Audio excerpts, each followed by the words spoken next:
Well, here, they're so excited they're looking at me blankly at the, moment. First, Heidi Prindiville, one of the participants in a big event and other things that Darryl Davenport, who was here, he tells me 12 months ago, talking about other projects. So, Darryl, first we'll lead with you with what is the big project you're here to talk about? Thank you very much. So the big project that we're here to talk about initially is the fact that next Sunday on Australia Day, the 26th of January, we have an event which is going to be free for the general public. To celebrate Australia Day, we have the Australia Day celebration dance, and that is going to be from 12 to 3 at the South Perth Community Centre. Right. Now, Darryl, before we go on to the detail within that, which you just told us, so you're involved not only with the coordinators and the organisers of that, but you run a school and a company and all sorts of things. So just so we get filled in if people didn't meet you last time. Thank you very much. I run a business which is called Ballroom Fit. And Ballroom Fit is an NDIS registered dance school, and we work for people with disabilities to create opportunities for them to be able to take part in dancing events. And we also have a program where we go to residential aged care facilities and run chair dancing classes in the residential aged care facilities. Right. Now, young lady, she's smiling at me. Well, that's nice. It's a nice smile. Heidi Prindiville, how were you involved? I caught a comment from you earlier that you've been, a couple of years now, working in these sorts of areas? Yeah, I started dancing 2 years in April, and I just sent a message and just thought, Well, why? Tell me, how did you become involved in the first instance? Because I've always loved music and dancing. Yeah. And I wasn't born in a wheelchair. I have a congenital, don't like the word disease, but condition. Yeah, stopped you doing some things that would normally be easy. Yep. Exactly, and it left me in a wheelchair now, and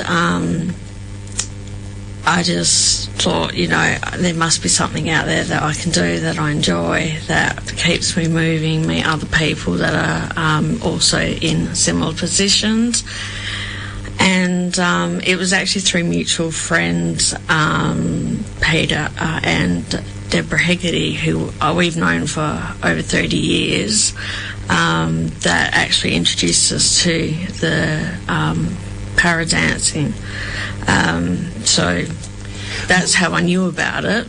And so when you joined, in inverted commas, suddenly perhaps some things that hadn't been discussed with you before became apparent. It didn't matter what was wrong, it was what was right. That's it, exactly. And no one's there, you don't get judged. You're there like a normal person that doesn't have a disability. We're all there. We may have a physical, intellectual, or a big invisible disability, but we all have a disability of some type. But when we're there, it goes. It goes. Yeah.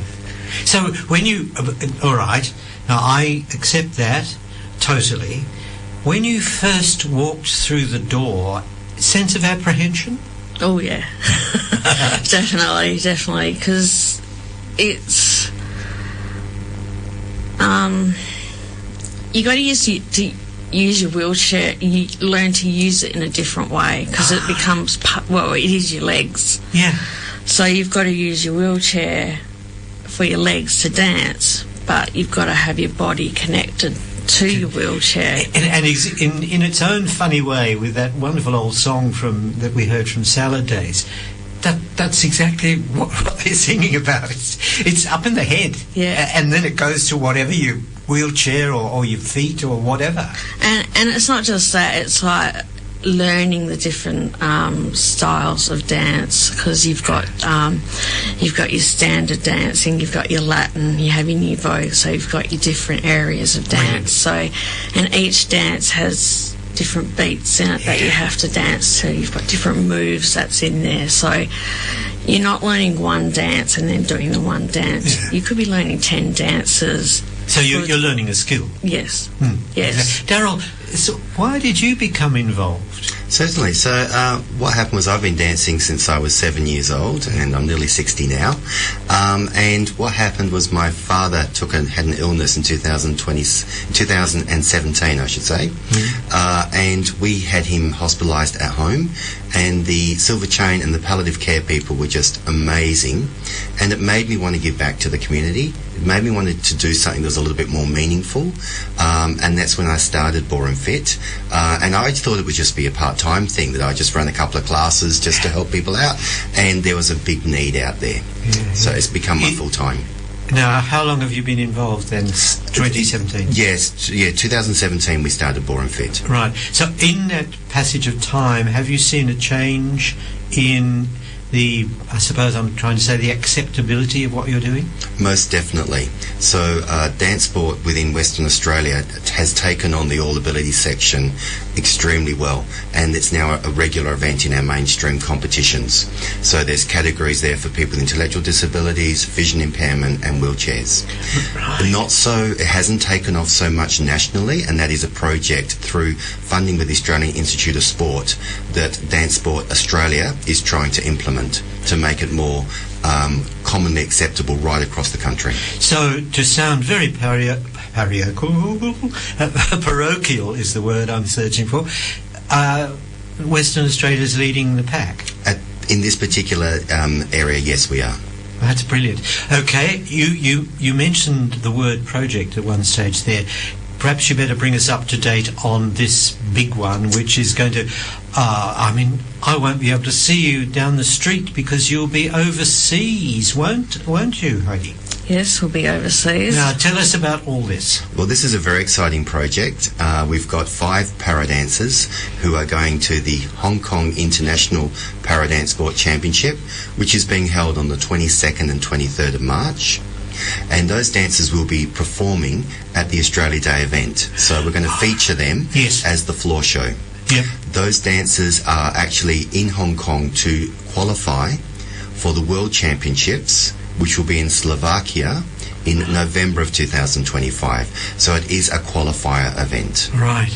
So do our Australian public know about this in a big sense, or is that still to happen? That's still to happen. I feel the majority of people out there are possibly unaware that paradance exists, and it's a beautiful art, it's a beautiful sport, and it is definitely growing within Australia, and its awareness is improving. Okay, could we have some detail of when you talk about para-sport, para-dancing, exactly what are you talking about? Certainly. So paradance has 3 divisions, and the division which we are most commonly using in Perth is called Combi, and in that we have a wheelchair dancing with a standing partner, and they would emulate the waltz, the tango, the foxtrots, the quick steps, the jives, the cha-chas, but we will have one partner in a chair. Another section is single, where the dancers go out and dance on their own, perform on their own. And then finally, this is a section we haven't attempted yet in Perth, but it is duo, where there's 2 wheelchairs together. But we've been so busy doing our combi and our single that we haven't actually gone into the duo yet. Well, you've got to, I would suggest your main thought is to make sure that this, what people watch, you're not compensating, like saying, as sometimes people when they go to something at a school will say, oh well, it's all right for school children. That sort of condescension it has no place. No, it certainly doesn't, and that is why I said Dance Sport Western Australia has really embraced it, and this is actually taken seriously within our competitions and featured in most of our events. Right. I think I probably know part of this answer, but I'll still ask the question. So, Darryl, from your vantage point of the chair here of the association, what do you see would be the best thing that could happen to your association, its people, and the public that come to see? The biggest thing that we would really like is a disability recreation centre to be built in Perth. Right. So at the moment we don't have really accessible facilities. So with most of our rec centres, they have what's called a changing places, which is where one wheelchair can change or can use the accessible toilet at a time. But when you're dealing with wheelchair sports, it's not viable. So whenever we run our competitions, we always have to make a temporary change room, and it's just a facility that all wheelchair sports are experiencing in Perth at the moment, that we don't have an accessible recreation centre in Perth that has a change room that can take multiple wheelchairs.